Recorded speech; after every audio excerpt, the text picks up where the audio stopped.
Hello, you wonderful people, and welcome to another episode of Not Too Comic Book. This being a show where I talk about TV shows that are adaptations of comic books. For today's episode, I'm going to talk about the latest episode of The Walking Dead. Obviously, this being the, part 2 season premiere of the final season. Final season, mid-season premiere, however you want to label it. Great way to start off the second half of the season. A lot of really interesting things went down, so let's break it down.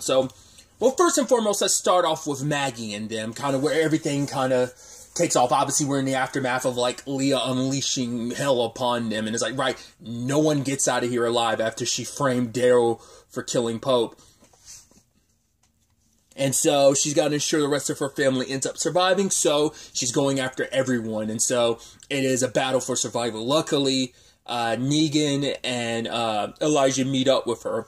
And Negan's like, alright, cool, let's get the food and go. But it's for one, I understand where Maggie's coming from, because it's if we leave here, they are our hands full of food, they will track us down easily. We won't be able to fight back when the time comes. But also, it is a thing of, Maggie's also got in her head, she wants them all dead for what she lost because of them. So, it's understandable, and Negan can see that in her eyes. And I do love that in the long run, Negan was trying to keep an eye on seeing what Maggie would do. And depending on what she did would affect what he ends up doing, so. But, obviously, in self-defense, Daryl has to kill one of her other people. And obviously, it's for Leah, she's chosen her side. She picked her family, and this is what's going to happen. To protect her family, she's going to have to get this done. It's because she also knows, if she tells people that she killed Pope because he was a madman, no one's going to listen to her. They are, especially some of the others already had their reservations. They already had their reservations about Daryl, and then they find out she killed Pope. She never get her family back. In her mind, killing Pope wasn't just about helping Daryl or whatever. It was about, saving her family first and foremost. She got rid of a madman that was sending them down the wrong path, but once Leah was right, he was right about one thing. We have to wipe them all out. Once we do, we can go on continuing what we do. Who knows how far they would have, if they would have continued what Pope did, their way of surviving, or maybe Leah would have tried to lean them in another direction. Who knows if they really would have responded to that regardless, but what it comes down to, though, is they have Carver, and they want to use him as leverage to get out of here. Obviously, Elijah wants him dead more than anyone, because it's no, him in particular is responsible for his sister's death, so it's no, that guy needs to die. And the fact is that Carver's such a douchebag that he's just kind of laughing alright, you guys saved me the trouble, I don't have to hunt you down and kill you. I don't have to hunt you down, I can just finish you all here myself. Despite him running his mouth, they are military trained, everyone else is just picked up skills during the fall, as they refer to it as, after the dead, right? So everyone's skills came up then. He is military trained, so he would have, the fighting skills necessarily that pushed him back. He is, once again, military trained, but, luckily they were able to take him down, but before they could kill him, like I said, Daryl came up with a plan to hold him, hostage. At the same time, you had Gabriel crossing paths with the guy he saved previously, and the guy was no, I knew you were there, and it's the Lord told me I had nothing to fear, and it's I can hear the Lord, which obviously for Gabriel is no, that's BS. You can hear the Lord, and he's okay with you killing, all the people that you've killed. There's no way he'd be okay with that. It's he doesn't speak to me, but he decides to speak to you, and he's just basically, I don't question the Lord's path, I just follow it. It's just yeah, but you decided to stick alongside these people. Despite everything, the group that he's been with, Alexandria, Hilltop, the Kingdom, despite anything they've had to do in the past, these are people he knows, this is his family, he trusted the decisions they've made have been hard decisions, and it might not have always been the right decision sometimes, but they are people who are trying their best. So he will always side with them 10 out of 10 times, And so, it is a situation of, right, the guy is talking to him about, right, you gotta have faith, listen, he's here with us, he'll speak to you, and Ezekiel ends up killing the guy. I might have saying Ezekiel the entire time, sorry. Gabriel kills him.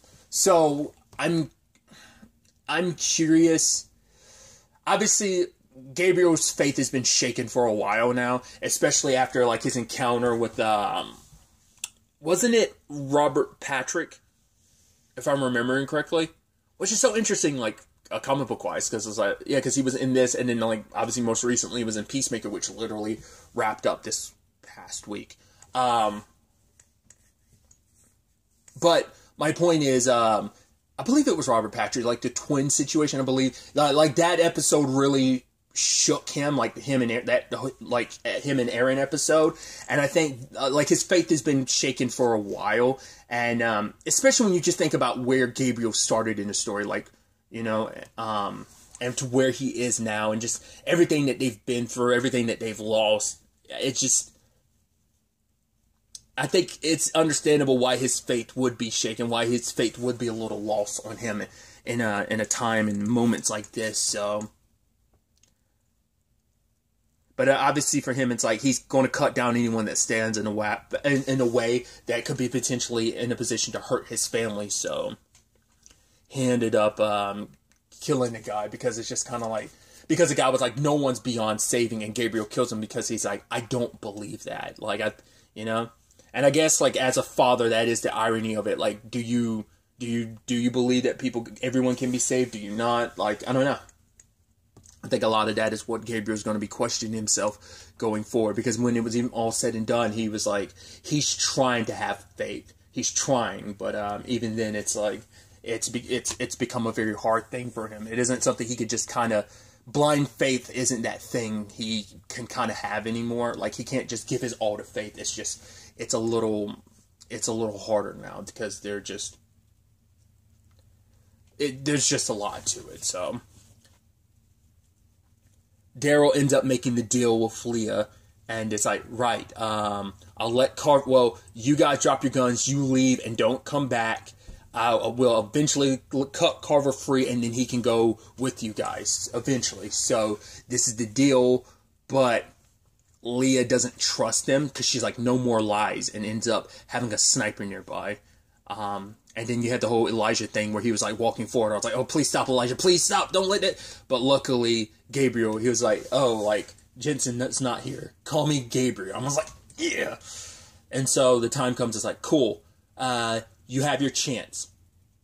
Gabriel will pop you all right now. So walk away. Drop your weapons and go.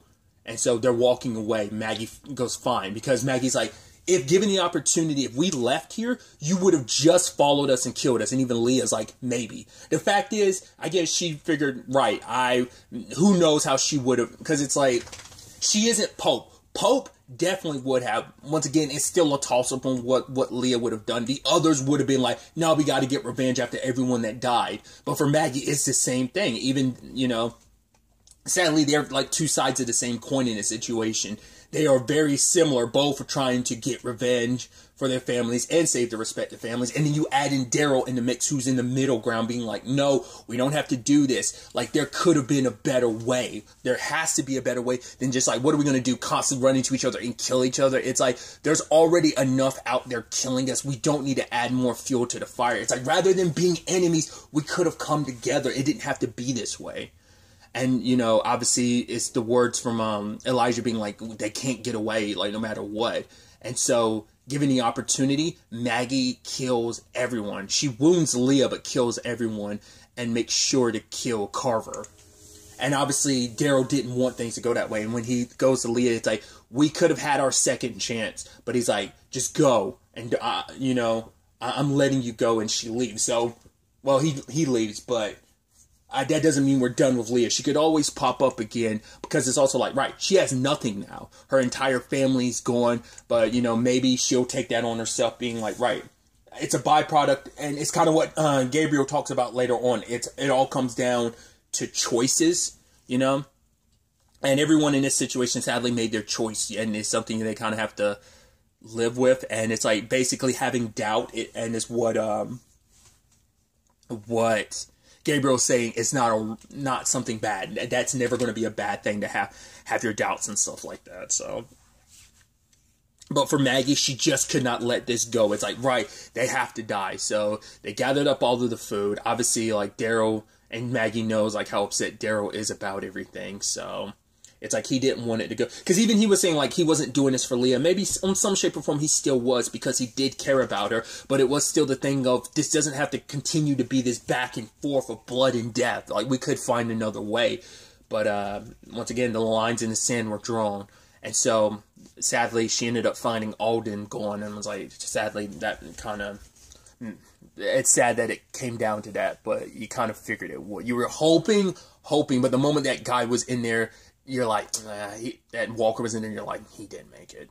And the sad thing is, too, especially for Maggie, Alden, like, let's not forget who Alden was. He was part of the Saviors. He's one of the people, like, I think he's probably one of the final people that's left from when she convinced them to join, you know? He was one of the people from the Saviors, like, he was one of the in-between Saviors to be like, yo, like, listening to Maggie, like, he holds significance because he's also, like, you know, one of the people she was able to convince and pull away from the Saviors and stuff. So it's sad that for it to kind of, their story to end this way, but I think it's almost poetic that, like, she brought him into the fold of all of this, found him a new home and a new way forward, gave him a lot.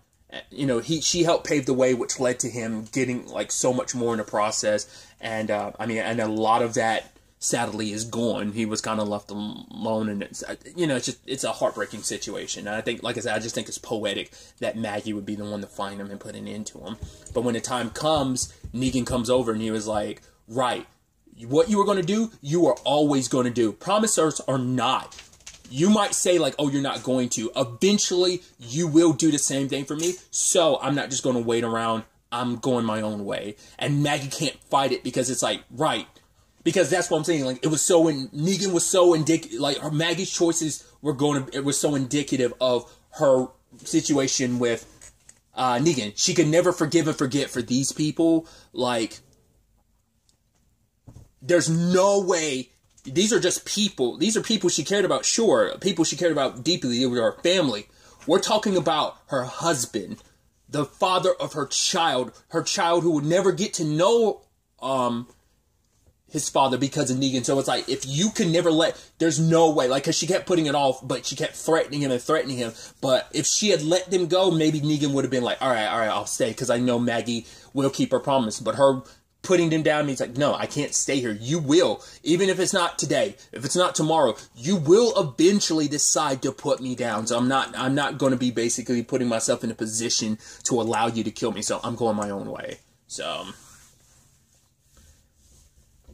they got all the food they've got, and they decide to make their way back to Alexandria. And then when you do look at the group, you're like, and it's only 4 out of everyone that went, because it was like, wasn't it like a dozen people maybe? So the group is cut down to by basically a third after everything. It was probably a little more than a dozen people, but I'd say it's roughly like a third of the group is left after everything. And then you add in everything that's going on back home in Alexandria. Obviously, the storm striking, the fire, we got to put that out, because if we don't put that out, like, obviously, out of anyone, Aaron is the most, you know, he's been the one pushing most and first and foremost about, no, we need to be able to save Alexandria, because this is kind of our last foothold, because everywhere else is uninhabitable right now. If we lose this, we'd have to start fresh somewhere. We'd have to build from the ground up. I mean, Alexandria has been a part of the story since season 5. So it's kind of crazy to think about that home potentially being gone now. So he's going to fight tooth and nail, because it's like, right, there's no guarantee they'll find anything else like this out there. Obviously, that's been the conversation to push back. So obviously, it's like, right, we got to hold the line, put out the fire before that creates more of an opening. Everything that's happening back at the house with Gracie and Judith, luckily that worked out, because Gracie's whistle went off, and she kept blowing her whistle, so Aaron knew to come check on her. So luckily he was able to get them out, but he was kind of trapped himself. But then you have Lydia showing up and helping, and it's like, right, he's like, thank you for helping me. And she's like, you would have done the same thing for me. And he's like, yeah, I would have. Like, don't, you know, despite everything, like, they are a community, despite their backgrounds and circumstances. I mean, Aaron, out of anyone, would have definitely helped her, as well as other people. I think there's probably still, I think at this point, the whole, after everything that went down with Alpha, I mean, granted, people still kind of give Negan that side eye, I'm sure, but still. Lydia's a little different, but still. But all around, luckily they were able to resolve that situation. Everyone's okay. They were able to weather the storm. And then obviously Maggie and the team come back. Once again, where's everybody else? And so in the end, sorry, I'm referencing something else. I think this episode is interesting in so many levels because it's almost like, was it worth it in the end? The fact is, yes, you came back with food and everything. Was it worth it? Because at the end of the day, so many people died. And with the situation at the end, when the Commonwealth come in, it's almost like, cool. Like, I'm sure, like, them bringing in the food and now the Commonwealth coming up is very indicative of there's a choice in front of you. Because Lance is like, cool, you have two choices. We could give you the supplies necessary to build this back up. Or, basically, you can come and join the Commonwealth, which he's thinking is the better choice. So he presents it to them. So the question then becomes like, okay, so which choice do we make? But the Commonwealth showing up now, like I said, it almost makes going after all that food almost worthless. I mean, Maggie was able to get her revenge in the end. Granted, it costs her a lot. That's what they say about getting vengeance. Like, dig a grave not only for like the person you're trying to kill, but yourself, because it's always going to end badly like that. And she had to dig a lot of graves because of this situation. So granted, it is that thing of like, it's a good thing you went out there and got the food, because if you didn't, the fact is that we would have, we lost a lot because of the storm, so it actually benefited us that you did do that. Like, so it all worked out in the end. But then once again, the Commonwealth coming almost like null and voids all that to some extent. But like I said, I think it plays a little bit into the choice of like, what choice are you going to make? And so there is a lot that kind of has to be taken from this. For one, obviously, Daryl's happy, like, you know, seeing that Connie's back, and it's just like so much to talk about. Obviously happy, you know, it's like obviously hugging Kelly, being like, oh my god, she's back, and it's like, yep. So it's a beautiful thing, and so there's some happy aftermath to all of this.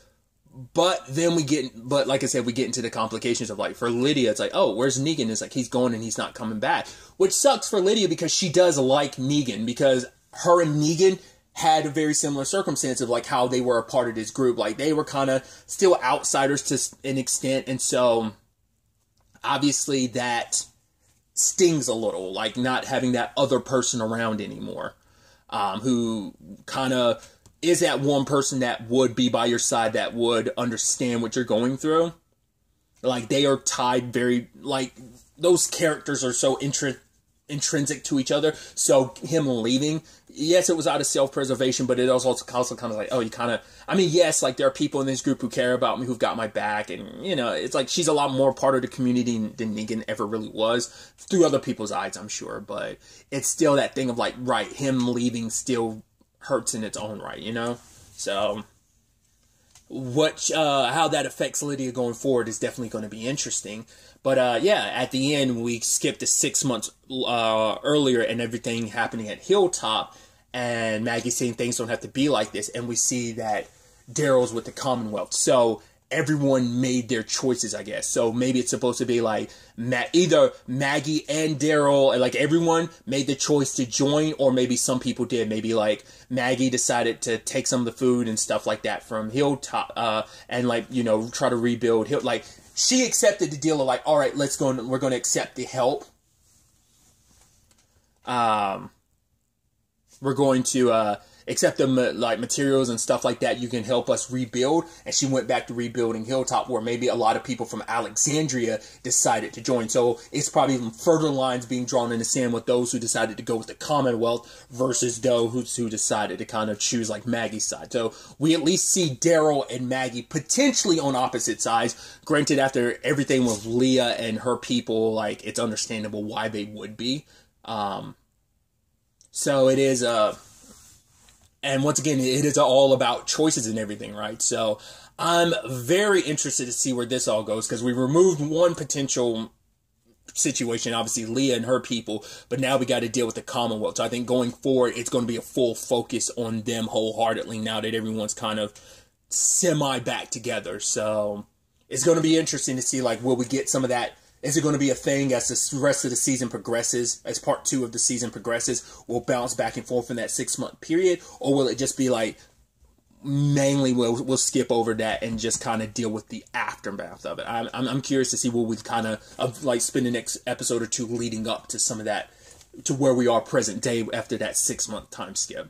Or will they, I'm curious to see how they handle that. I got a tiny peek of the preview, but I didn't watch enough to really get a full context of that. But it's definitely going to be interesting to fully get a look at the Commonwealth, because we've only got peeks into it, and yeah, they have their laws, they have their ways, but still it's just kind of like, can they be trusted?